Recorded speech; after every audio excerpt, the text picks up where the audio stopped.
So friends, today we are taking up contractors plant and machinery. देखिए, contractor plant and machinery कोई नया product नहीं है, आप लोग शुरू से कर ही रहे हैं। लेकिन आपको ये समझना है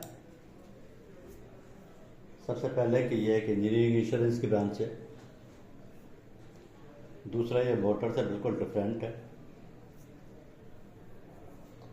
और तीसरे ये कि जितने भी मशीनरी, इक्विपमेंट, प्लांट्स या व्हीकल्स इसमें इंश्योर्ड होते हैं वो सब कमर्शियल यूज में आते हैं। अगर आपने इंडिया मोटर टैरिफ को देखा हो लास्ट में,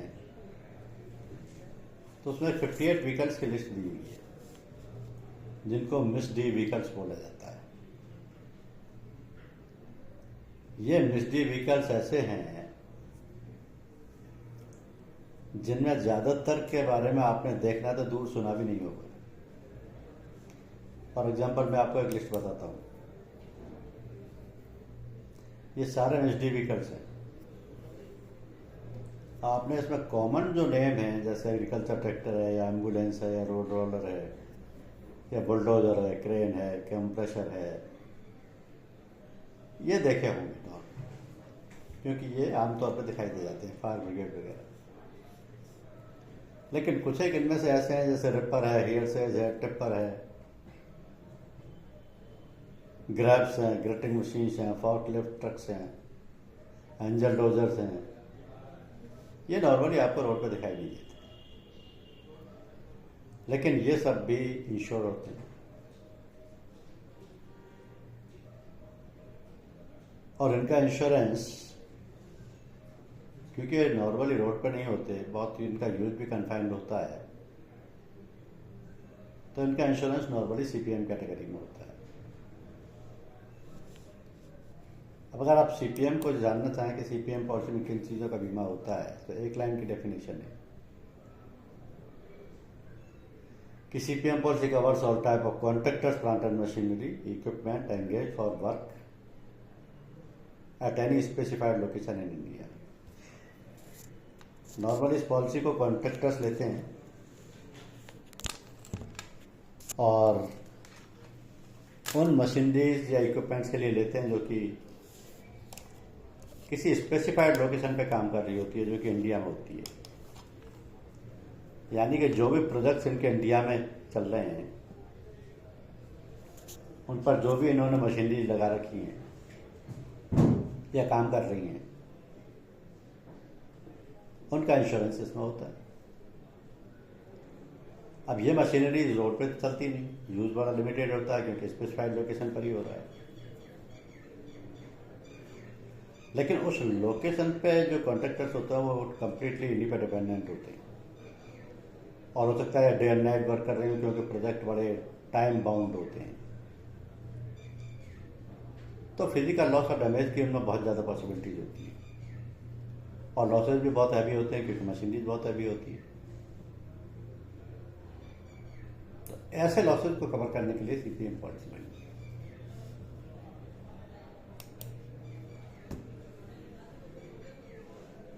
तो उसको नॉर्मली सिविल कॉन्ट्रैक्टर्स लेंगे अगेंस्ट द डैमेज और destruction of various civil engineering projects like dwelling, office, hospital, tunnel, channel. इस तरीके के जो भी प्रोजेक्ट चल रहे हैं जहाँ पर इनकी प्लांट एंड मशीनरीज काम कर रही हैं, उन प्लांट एंड मशीनरीज के इंश्योरेंस के लिए पॉलिसी बनी।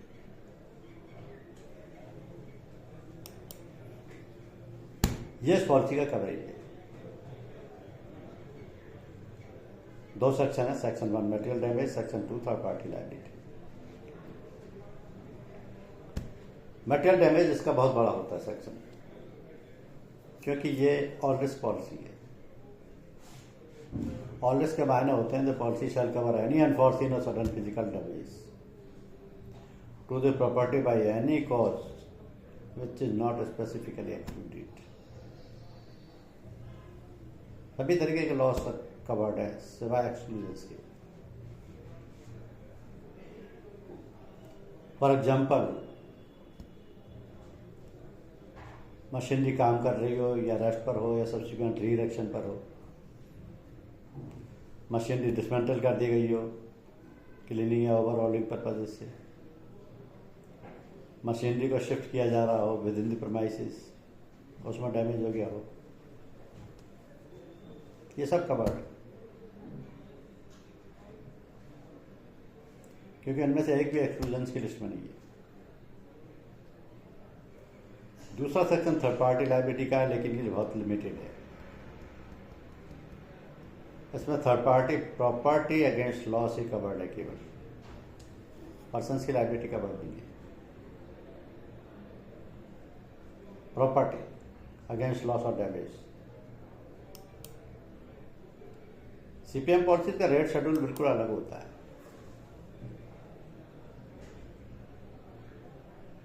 इसका मोटर इंश्योरेंस पॉलिसी से कोई कनेक्शन नहीं होता। सीपीएम की प्रीमियम रेटिंग ना तो ओडी थर्ड पार्टी के बेसिस पर ली जाती है, ना इसका क्लासिफिकेशन मोटर की तरह होता है। सीपीएम की सारी पॉलिसी 5 ग्रुप्स में डिवाइडेड है, 1, 2, 3, 4, 5, और पांचों की as per tariff rate fix है, जिसमें अर्थक्वेक शामिल नहीं है। कम रिस्क वाली एक ग्रुप से स्टार्ट होती है, जिसकी रेट केवल 0.60% है। ग्रुप 2 की 0.80, ग्रुप 3 की 1.00, ग्रुप 4 की 2.00। ग्रुप 5 में केवल वो मशीनें होती हैं जिनके कि नॉर्मली इंजन भी नहीं होते, सेल्फ प्रोपेल्ड भी नहीं होती, या तो माउंट करके चलाया जाता है या कनेक्ट करके, तो उसकी रेट केवल 0.20।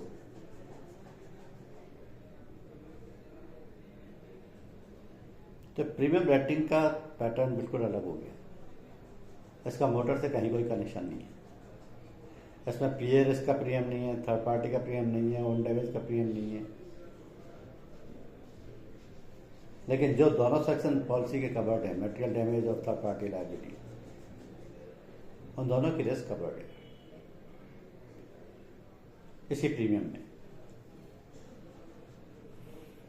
अब सारी मशीनरी को अगर 5 ग्रुप में डिवाइड कर दिया गया है, तो कैसे आइडेंटिफाई होगी कि कौन सी मशीनरी कौन सी ग्रुप में है? तो टैरिफ में उन सारी मशीनरीज को रिस्क कोड साइड दिया गया है। अब ग्रुप 1 की मशीनरी जो है वो रिस्क कोड 101 से स्टार्ट होती है।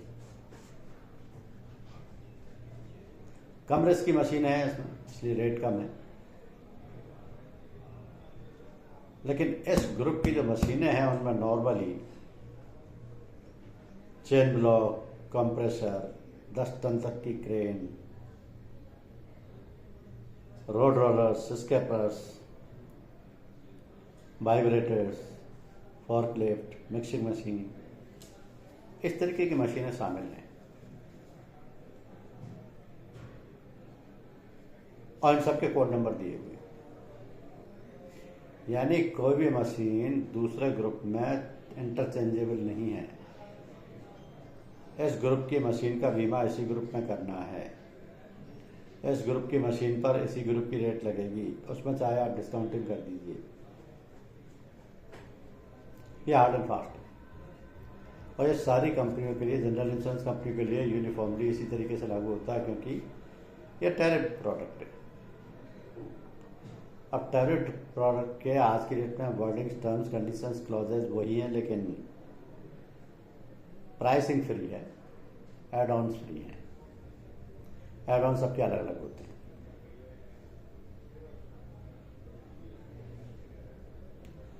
तो ये ग्रुप 1 की रेटिंग हो गई, ग्रुप 1 की मशीनरीज हो गई, ग्रुप 1 की कोडिंग हो गई। अब आते हैं ग्रुप 2 पर। ग्रुप 2 की कोडिंग 201 से स्टार्ट होती है, रेट 0.80 से स्टार्ट होती है प्लस अर्थक्वेक। और जो मशीनरी जिसमें शामिल है उसमें normally aggregator plant, air locks, gas power generating plant, graders, housing equipment, mechanical shapers, tractors, stone crushers, side power, generative plant, इस तरीके की मशीनें शामिल हैं।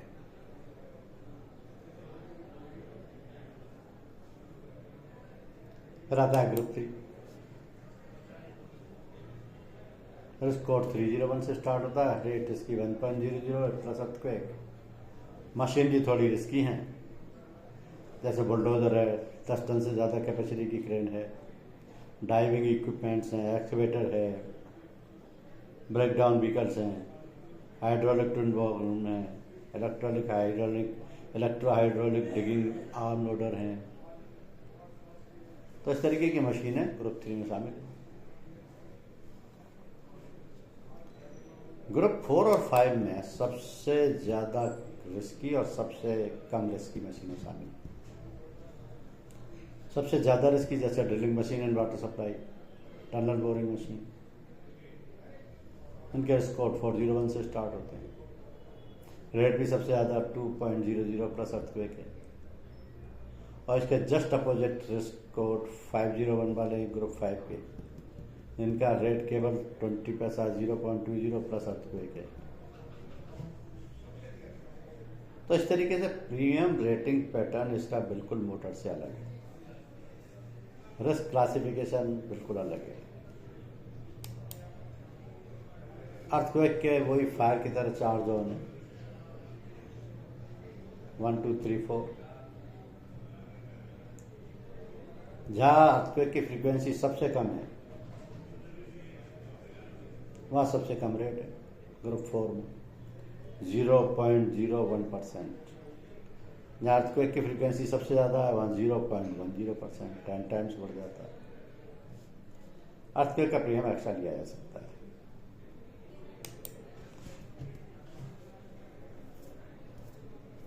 सब कंपनियों की एक अलग अलग डिक्लाइन रिस्क होती है। डिक्लाइन रिस्क की एक लिस्ट होती है जिसमें कि वो कंपनियां जिन मशीनरीज का बीमा नहीं करती उनको डिक्लाइन लिस्ट में डाल देती हैं।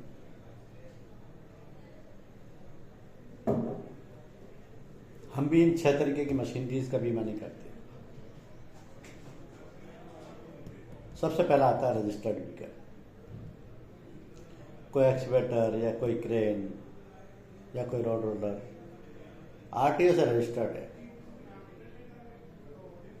तो हम उसको सीपीएम पॉलिसी नहीं देंगे। उसका बीमा करेंगे लेकिन मोटर इंश्योरेंस कैटेगरी। इसी तरीके से agriculture equipment, tunnel boring machine, all type of underground risk, water borne machinery, oil gas and liquids, ये हमारी डिक्लाइन लिस्ट है। तो इन पे आप मेहनत नहीं करें, नहीं तो अंडरराइटर एक्सेप्ट नहीं करेगा आपका प्रपोजल। अगर कॉन्ट्रैक्टर का कोई प्लांट और मशीनरी रजिस्टर्ड है आरटीओ से तो उसका बीमा तो होगा लेकिन मोटर इंश्योरेंस में, क्योंकि मोटर इंश्योरेंस में रजिस्टर्ड व्हीकल का ही बीमा होता है, इसमें नहीं हो सकता सीपीएम। सीपीएम में उनका होता है जो रजिस्टर्ड नहीं है, क्योंकि उनका यूज बहुत लिमिटेड है, केवल प्रोजेक्ट साइड पर ही होता है। फिर आता है एडिक्वेसी ऑफ सम इंश्योर। इसके मायने हैं कि ये जो सम इंश्योर है ये एडिक्वेट होना चाहिए। मोटर की तरह आईडीवी अप्लाई यहाँ नहीं होगा। यहाँ आईडीवी का फंडा है ही नहीं।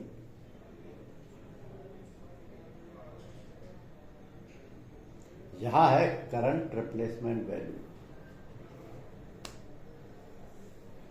मशीनरी नई हो या पुरानी, जिस कॉस्ट पर खरीदी जा सकती है उस उतने का बीमा होगा। इसका कोई डेप्रिसिएशन नहीं, कोई वैल्यू माइनस नहीं, करंट वैल्यू क्या है उस पर बीमा कीजिए। और बल्कि उसमें आप freight, custom dues, erection cost वगैरह भी जोड़ सकते हैं, जिससे सम इंश्योर्ड आपका पूरा हो जाए। नहीं तो अंडर इंश्योरेंस अप्लाई हो जाएगा, जो कि मोटर में नहीं होता।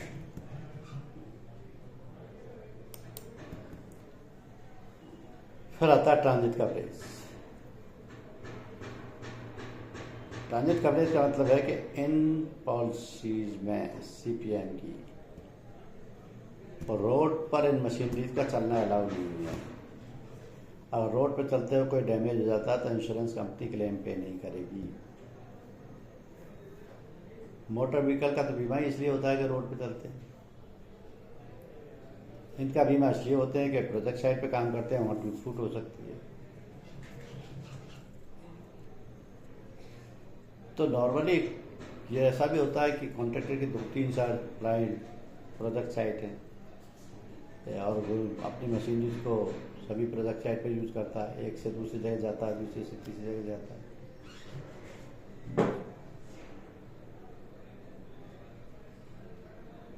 तो ऐसे में उसको मरीन ट्रांजिट का कवरेज ले लेना चाहिए, या तो और या किसी लोडर में कैरी करके ले जाना चाहिए, जिससे कोई लॉस ऑफ डैमेज हो तो मिल जाए। क्योंकि रोड पर अगर एक्सीडेंट से लॉस ऑफ डैमेज होगा तो नहीं मिलेगा, ट्रांजिट रिस्क कवर नहीं है।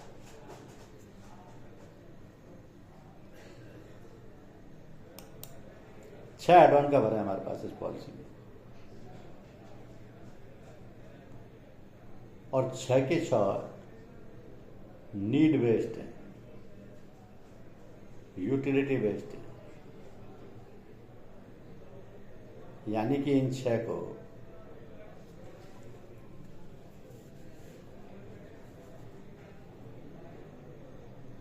At the option of insured he available है, कंपल्सरी एक भी नहीं है। लेकिन सबकी प्रीमियम रेट अलग अलग है। अब जैसे पर्सन की थर्ड पार्टी लायबिलिटी कवर नहीं,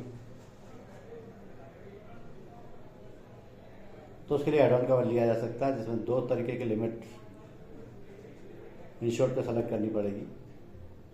any one person limit, any one accident limit, और इसका एक्स्ट्रा प्रीमियम 0.25% से होगा। दूसरा, ओनर सराउंडिंग प्रॉपर्टी, यानी मालिक की सराउंडिंग प्रॉपर्टी से अगर कोई लॉस और डैमेज होने की संभावना हो तो उस रिस्क को कवर कराने के लिए 0.25% का एक्स्ट्रा प्रीमियम लगेगा। तीसरा, clearance and removal of debris. Clearance और रिमूवल ऑफ डेब्रीज से लॉस होने की संभावना हो तो 0.25%। ये तीनों बहुत इंपॉर्टेंट है, क्योंकि प्रोजेक्ट पर ये रिस्क नॉर्मली होती रहती है। बाकी 3 additional custom duty, express freight और एयर फ्रेट इस बात से रिलेटेड है कि कभी कोई पार्ट टूट जाए या मशीनरी एकदम जल जाए या टोटल लॉस हो जाए तो तुरंत उसका रिप्लेसमेंट पॉसिबल नहीं हो पाता, क्योंकि यहाँ इकोनॉमिक्स का प्रिंसिपल चलता है, डिमांड और सप्लाई का। ऐसी मशीनरीज की डिमांड बहुत ज़्यादा नहीं होती, जैसे कार, 2 व्हीलर की डिमांड होती है, तो उनकी मैन्युफैक्चरिंग भी कमी होती है, तो हर वक्त रेडीली अवेलेबल हो ऐसा भी पॉसिबल नहीं हो पाता। कई बार कुछ पार्ट्स तो मिल भी नहीं पाते हैं, तो उनको इंपोर्ट करना पड़ता है। इंपोर्ट करेंगे तो उसमें एडिशनल कस्टम ड्यूटी भी लगेगी, या इंश्योर नहीं चाहता कि वो अपनी जेब से पे करे, तो उसके लिए ये एड ऑन कवर ले ले, थोड़ा सा प्रीमियम दे दे और ये रिस्क कवर हो जाए, लाखों रुपए का पैसा बच जाएगा उसका। तो 6 के 6 एड ऑन कवर जो है ये सब इम्पोर्टेंट है, लेकिन ये वॉलंटरी हैं, ऑप्शनल हैं, कंपल्सरी नहीं है, क्योंकि सबका प्रीमियम एक्स्ट्रा है। पॉलिसी पे कुछ एक्सक्लूजन्स हैं। नॉर्मल एक्सक्लूजन जो होते हैं वार का या वियर एंड टियर का या loss of damage in the course of transit, वो तो है ही, लेकिन इसके अलावा भी कुछ है। और इनमें सबसे ज़्यादा इम्पॉर्टेंट है damage cause due to electrical and mechanical breakdown. इसका मतलब ये होता है कि अगर मशीनरी ऑपरेटर की लापरवाही से खराब हुई है, एक्सीडेंट से नहीं, लापरवाही से। लापरवाही कैसे हो सकती है? ऑयल नहीं डाला इंजन में, डिफेक्टिव लुब्रिकेशन डाल दिया, कूलेंट नहीं डाला, तो इंजन सीज हो सकता है, इंजन सीज हुआ और गाड़ी खत्म। तो इस तरीके के क्लेम पॉलिसी में पेबल नहीं हो। ट्रांजिट रिस्क भी पॉलिसी में कवर नहीं। अब मान लिया कोई किसी भी व्हीकल में है, कॉन्ट्रैक्टर प्लांट एंड मशीनरी के कोई पार्सल डैमेज हो जाता है, तो insurance company full cost of part पे करेगी, डिसमेंटलिंग रीएक्शन चार्जेस पे करेगी, और उसमें केवल डेप्रिसिएशन कटेगा, सैलवेज वैल्यू कटेगी, और अगर सम इंश्योर्ड पूरा नहीं हुआ तो अंडर इंश्योरेंस भी कटेगा, बाकी खर्चा सारा मिलेगा। और इसी तरीके से अगर कोई टोटल लॉस है तो भी इंश्योरेंस कंपनी उसको रीस्टेटमेंट वैल्यू, यानी आज की डेट में जो परचेज वैल्यू है वो देने को तैयार है, बशर्ते कि सम इंश्योर्ड पूरा हो। सम इंश्योर्ड पूरे का मतलब आज की डेट में उसकी जितनी वैल्यू है उतनी वैल्यू का बीमा है, और नहीं है तो अंडर इंश्योरेंस कटेगा, सैलवेज वैल्यू कटेगी, डेप्रिसिएशन कटेगा।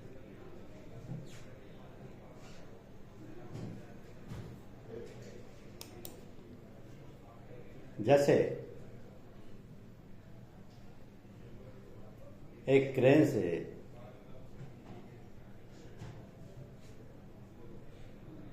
पत्थर को उठाकर डाल रही थी, लेकिन वो एक थर्ड पार्टी की कार पे जा गया,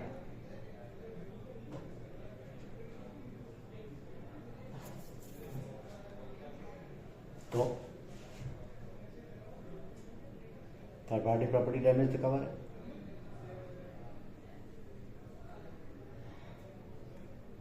तो क्या मिलेगा? थर्ड पार्टी डैमेज भी होगा, cost of repair, replacement part, several cases the loss of vehicle could be included in the cost, ये भी पेबल है। अब आप ये समझें कि सीपीएम पॉलिसी मोटर पॉलिसी से अलग कैसे है। इसके बहुत सारे रीजन। जैसे मोटर पॉलिसी में क्लासिफिकेशन ऑफ व्हीकल होता है, two wheeler, private car, GCCB, PCCB, misc D. CPM में ऐसा कोई क्लासिफिकेशन नहीं है, वो तो प्रोडक्ट साइड पे काम करेंगे और 5 ग्रुप में बटे हुए, उनमें से किसी ग्रुप में से होंगे। तो यहाँ ये टू व्हीलर, प्राइवेट कार और इस तरीके की कैटेगरी है ही 5 ग्रुप है से। दूसरा, मोटर पॉलिसी में लिस्टेड पेरेंट से कि इन पेरेंट से लॉस होने पर मोटर क्लेम मिलेगा। सीपीएम में ऐसा कुछ है ही नहीं, सीपीएम ऑलवेज कवर्ड, एक्सक्लूजन्स को छोड़ के हर चीज से क्लेम मिलेगा, बशर्ते कि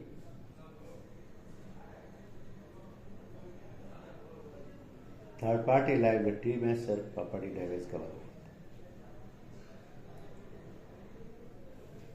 तो यहाँ लिस्टेड पेरेंट्स नहीं,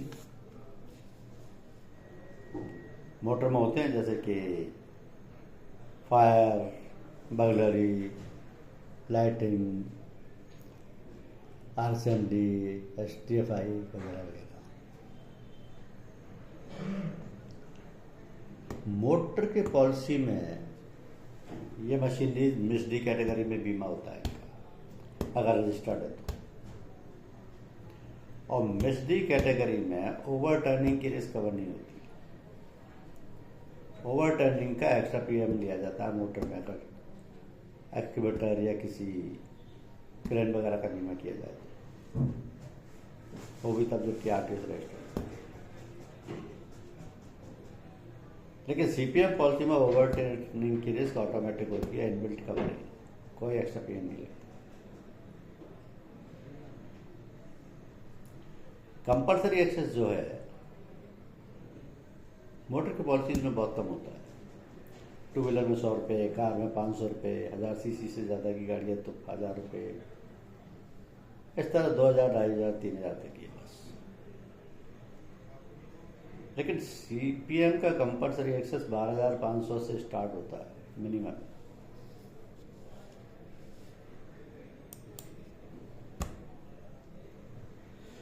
सारे मोटर व्हीकल्स मोटर टैरिफ के तहत गवर्न होते हैं। सीपीएम पॉलिसी सीपीएम टैरिफ से गवर्न होती है।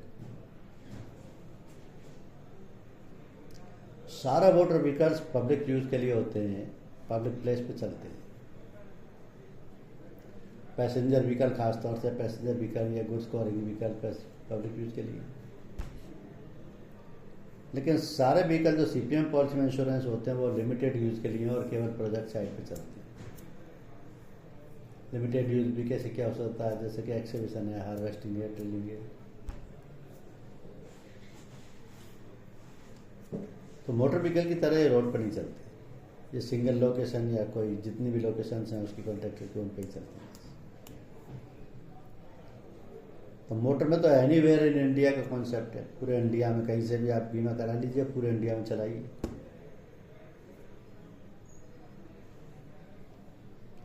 और अगर आपको जोग्राफिकल एक्सटेंशन लेना है तो आप बांग्लादेश, भूटान, नेपाल, पाकिस्तान, श्रीलंका, मालदीव का एक्सटेंशन ले लीजिए।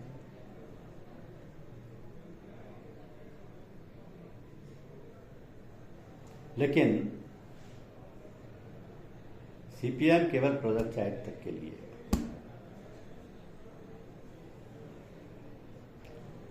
फिर आता है third party coverage. Third party coverage में मोटर कैटेगरी में as per the provisions of motor vehicle act third party liabilities unlimited. किसी पर्सन की इंजरी, डेथ या डिसेबिलिटी की लायबिलिटी अनलिमिटेड है। प्रॉपर्टी डैमेज की लायबिलिटी मैक्सिमम 7.5 लाख है as decided by tariff और कोड। तो थर्ड पार्टी लायबिलिटी का कवरेज मोटर इंश्योरेंस में बहुत बड़ा है। सीपीएम में केवल प्रॉपर्टी डैमेज कवर है up to the sum insured. Rest of the compensation is paid by the insured from his own pocket. लेकिन एड ऑन कवर अवेलेबल है, एड ऑन कवर ले सकते हैं। थर्ड पार्टी की liability cover हो जाएगी। इसमें 2 लिमिट सेलेक्ट कर सकते हैं, एनी वन पर्सन और एनी वन एक्सीडेंट।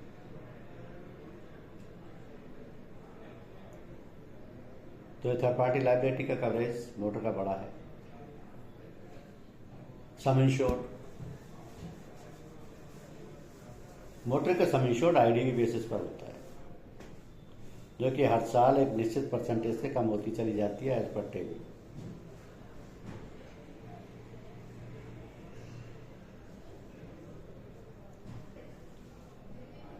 आईडीबी का मतलब होता है ex showroom price less depreciation based on the age of vehicle.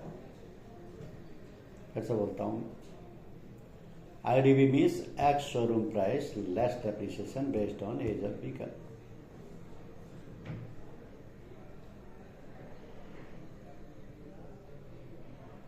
लेकिन सीपीएम में आईडीबी है ही नहीं। सीपीएम में क्या है, current replacement value of the vehicle. Current replacement value means आपने खरीदी भले ही कम है, लेकिन आज की डेट में उसका वैल्यू ज्यादा है तो आप ज्यादा वैल्यू पे बीमा कराएंगे। मोटर की पॉलिसी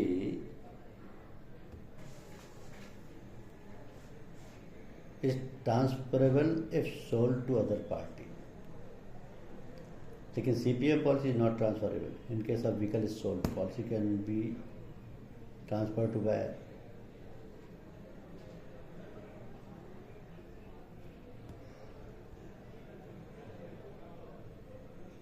No claim bonus.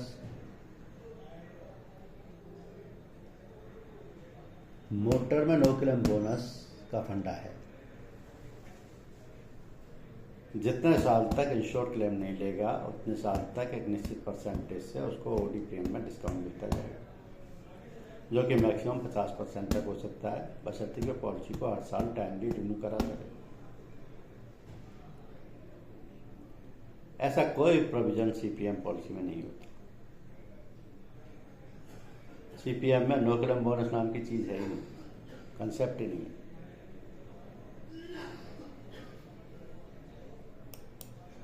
और अगर आपको इन दोनों का डिफरेंस समझना है तो मैं आपको 2-3 एग्जांपल देता हूँ।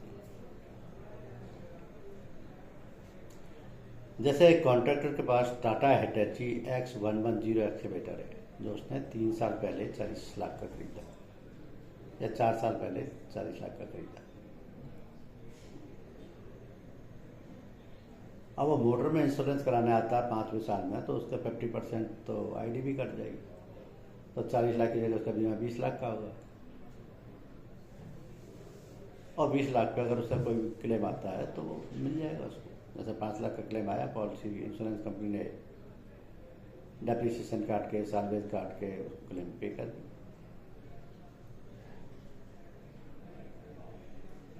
लेकिन मोटर में बीमा कब हुआ? जबकि उसका टाटा हिटैची एक्सकेवेटर का आरटीओ से रजिस्ट्रेशन था। अब मान लिया रजिस्ट्रेशन नहीं है तो सीपीएम में बीमा होने आया। वही same Tata हिटैची X110 excavator,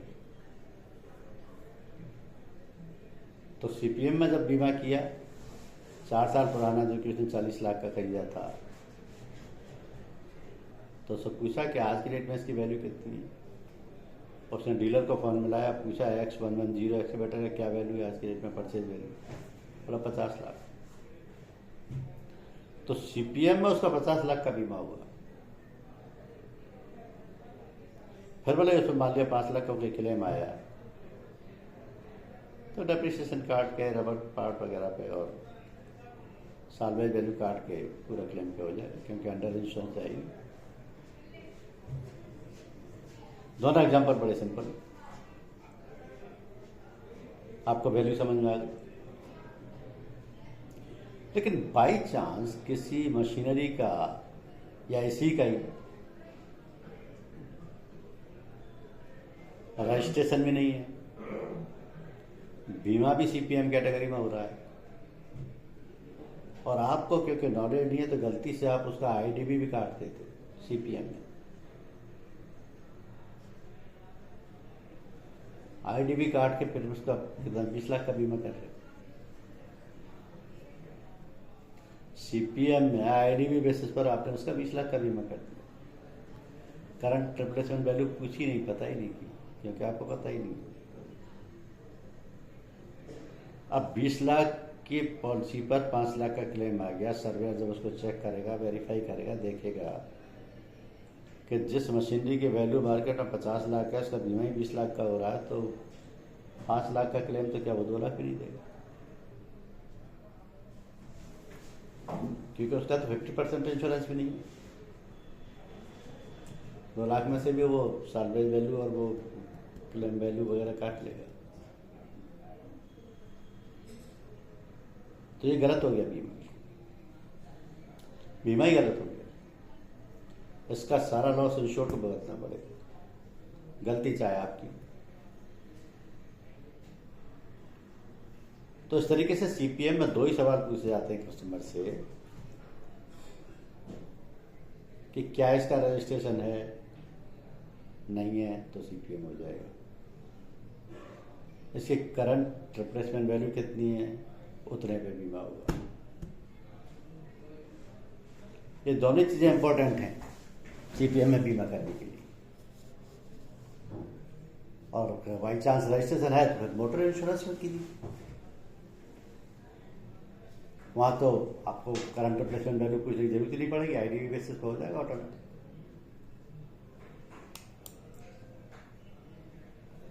escalation clause भी मिलता है इस पॉलिसी में कि by chance value policy period में बढ़ जाए तो उसको ऑटोमेटिकली कवर कर सके। जैसे एक मंगलम सीमेंट की फर्म ने 50 लाख का एक्सकेवेटर का बीमा कराया, चांसेस है कि उसकी वैल्यू बढ़ सकती है, अगर पॉलिसी पीरियड में वैल्यू बढ़ी तो अंडर इंश्योरेंस अप्लाई हो जाएगा। तो उस अंडर इंश्योरेंस को अवॉइड करने के लिए वो अपने लिए एस्केलेशन क्लॉज ले सकता है, उसमें ये कवर हो जाएगा, फिर अंडर इंश्योरेंस नहीं कटेगा। एयर फ्रेट, अब जैसे एक फर्म है Shivam construction company,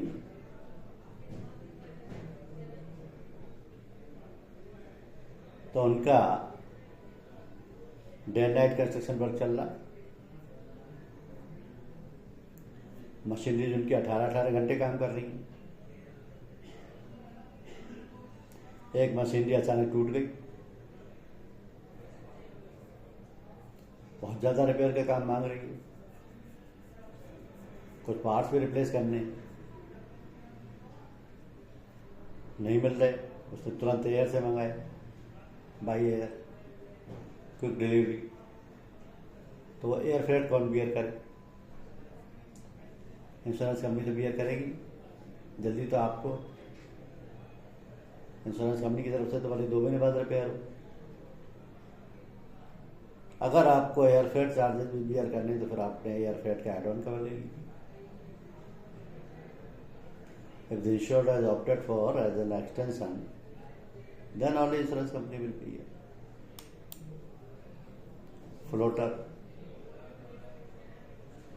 floater risk कई बार कॉन्ट्रैक्टर के लिए बहुत जरूरी हो जाती है। मान लिया उसके 3-3 साइट पकड़ रखी, मैं कॉन्ट्रैक्टर हूँ, मैंने एक हॉस्पिटल बना रहा हूँ जयपुर में, एक स्टेडियम बना रहा हूँ जयपुर में, एक रोड बना रहा हूँ जयपुर में, तीनों जगह मेरी मशीनरी काम आ रही है। तो मुझे तीनों लोकेशन प्रपोजल फॉर्म में भरनी पड़ेगी, क्योंकि इन जगह पर मेरी मशीनरी को अगर कोई लॉस हो गया तो इंश्योरेंस कंपनी के लिए पे करेगी, रोड पर होता है तो नहीं करेगी, लेकिन प्रोजेक्ट साइट पर कोई लॉस होता है तो उसको तो पे करेगी। अब मेरी क्रेन को जो जाना है या मेरे एक्सकेवेटर को जो जाना है एक साइड से दूसरी साइड पे, उसके लिए मैं अलग से ट्रांजिट कवरेज ले लूंगा या उसको लोडर से भेजूंगा, लेकिन प्रोजेक्ट साइट पे जो भी लॉस होगा वो मेरा कवर हो जाएगा। और जब भी ये पॉलिसी आप किसी को दे रहे हैं उसकी कंप्लीट डिटेल लीजिए। मशीनरी की कंप्लीट डिटेल में क्या शामिल होता है? Make, model, identification number, chassis number, engine number, manufacturing year, कोई प्रीवियस क्लेम हिस्ट्री है तो वो भी, और फिर risk locations and location addresses, अगर कोई फ्लटर वगैरह कभी लिया है तो, बैंक का हाइपोथिकेशन है तो उसकी भी डिटेल चाहिए। अब इसमें कुछ और भी मशीनरीज होती है जो कि नॉर्मली आपने नहीं देखी होंगी, क्योंकि 58 कैटेगरी ऑफ व्हीकल्स हैं मिसलेनियस डी की लिस्ट में, और उनमें से बहुत ज़्यादा रोड पर यूज होने वाली मशीनरीज नहीं है और प्रोजेक्ट साइड पर ही यूज होती है। जैसे लोन मूवर्स है, लैडर कैरियर है, लेवलर है, लाटोना डोजर है, मिल्क वैन्स हैं। मिल्क वैन फिर भी रोड पर दिख जाएगी आपको, प्रिजन वैन भी दिख जाएगी, लेकिन ड्रिलिंग रिग्स है, ड्रैग लाइन एक्सकेवेटर्स हैं, डंपर है, डस्ट कार्ट है, वाटर कार्ट है। अब इनमें से ज़्यादातर व्हीकल ऐसे जिनका रजिस्ट्रेशन होता ही या कराते ही नहीं, क्योंकि पब्लिक प्लेस पे लाना ही नहीं, और अगर लाते हैं तो अपनी रिस्क पे लाते हैं। तो ये जो मशीनरीज हैं जिनकी की लिस्ट उसमें इंडिया मोटर टैरिफ में दी हुई है, ये सब सीपीएम में इंश्योरेबल हैं अगर इनका रजिस्ट्रेशन नहीं है तो। इसके अलावा और भी है लिस्ट, ये देखिए, road sweepers, road sprinklers, scrapers, shovels, levelling plant, spraying plant, tankers, tar sprayers, tippers, tower wagons, tree dozers, trolley and good carrying tractors, सब इंश्योरेबल है। आप सीपीएम में बीमा कर रहे हैं तो 2 ही चीज़ आप इनके बारे में पूछ लीजिए पहले, क्या आरटीओ से रजिस्टर्ड है, नहीं, तब कीजिए। करंट रिप्लेसमेंट वैल्यू क्या है, वो लेकर कीजिए। क्या मल्टीपल लोकेशंस में काम आएंगी, यस, तो फिर फ्लोटर भी ले लीजिए, लोकेशन का एड्रेस भी ले लीजिए। इस तरह से सीपीएम का इंश्योरेंस होता है, क्योंकि इंजीनियरिंग क्लास की पॉलिसी है, ये मोटर से बिल्कुल अलग है। नॉर्मली हमारे ब्रांच मैनेजर्स वगैरह क्या करते हैं, जिनको उनका बेसिक डिफरेंस ही नहीं मालूम कि सीपीएम और मोटर में डिफरेंस क्या होता है, और मोटर की तरह आईडी भी अप्लाई कर देते हैं। भाई इसमें आईडी भी अप्लाई नहीं होता, इसमें एनसी भी अप्लाई नहीं होता, इसमें classification of vehicles category wise नहीं होता, इसमें ओडी प्रीमियम टीपी रेट और पर्सनल एक्शन की रेट अलग अलग अप्लाई नहीं होती है। ये मोटर टैरिफ से कवर नहीं होता, इस पर इंडिया मोटर व्हीकल एक्ट 1988 के प्रोविजन लागू नहीं होते, क्योंकि सीपीएम इंजीनियरिंग पॉलिसी है। सीपीएम एक इंजीनियरिंग की पॉलिसी, तो पॉलिसी मोटर से बिल्कुल अलग है। अब किसी को कोई सवाल पूछना तो पूछिए, फिर मैं आपको कुछ एक इम्पोर्टेंट बताऊंगा। अभी किसी का कोई सवाल है तो पूछ लीजिए। आप में से किसी ने सवाल किया था कि सर वो कुछ क्वेश्चंस के आंसर हमें जानने होते हैं, कौन सा सही है कौन सा गलत है, तो मैं वो तो बता दूंगा आपको, कोई दिक्कत नहीं है उसमें। हाँ, लेकिन आपको समझना ये है कि ये क्वेश्चंस टेक्निकल हैं, और अगर ये आपकी समझ में आ जाते हैं तो आप किसी भी पेपर को आसानी से कर सकते हैं। पेपर का पर्पज सिर्फ इतना सा है कि आप कस्टमर को अच्छी तरीके से समझा सकें, खुद कन्विंस हो सकें।